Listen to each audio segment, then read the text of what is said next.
Nga ana tjetër, betejë si po duket mes dy koalicioneve shqiptare. Ndale pak du zot Selmani, si po duket diskursi së Vlen dhe BDI-s?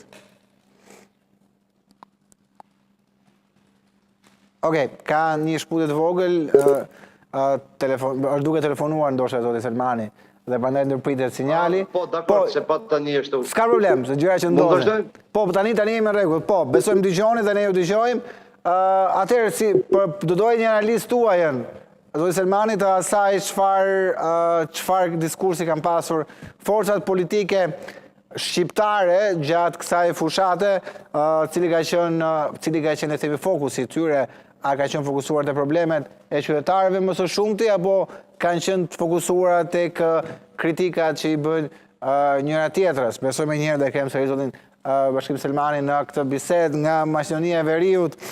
Jemi sërish tashmë, besoj që shka është në rregull. Atëherë, doja një analizë tuajën se si ka qenë fushata, pra si ka qenë gjua e dy partive shqiptare, dy koalicioneve, BDI-s dhe Vlenit. Janë pyetje shumë e shtruar më vend dhe është karakteristike se këto koalicionime nuk janë natyrshme dhe mund të themi lirisht se janë qasje të cilat jo vetëm që nuk kanë marrëveshje të përbashkëta të drejtave të shqiptarëve që duhet të bashkohen, sepse po të ishin bërë të koalicionime në interesin e subjekteve dhe interesin të kombit shqiptar, atëherë këto koalicionime do të ishin shumë të arsyeshme. Mirë, nga ana tjetër, kjo qeveri, po dhe qeveritë e kaluara, ti herë kanë dëmtuar ligjin për decentralizim.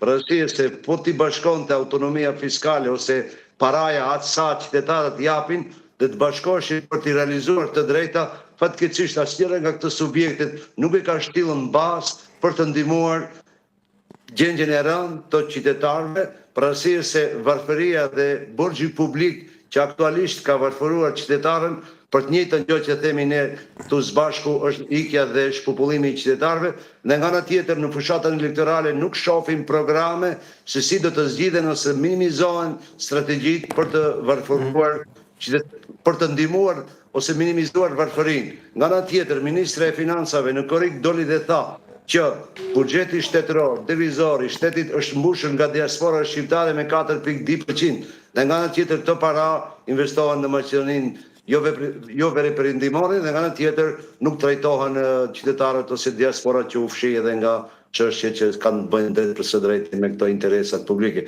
Prandaj janë koalicionime të subjekteve të cilat po fushata si ka qenë duke akuzuar njëra tjetrën apo janë marrë me problemet e qytetarëve?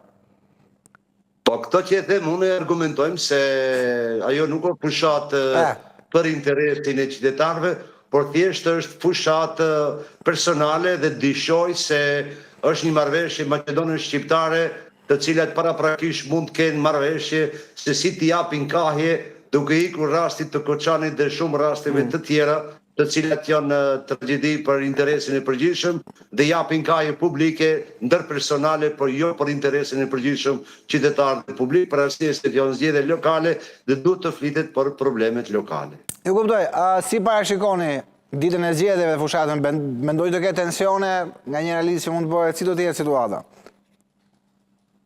Sërish një shkputje, besoj do kemi sërish mundësi të vijojmë bisedën me zotin Selmani, her pas heri bie telefoni do duhet ndërpritet sinjali, por gjithçka është e pranueshme në këto lidhje drejt për drejtë.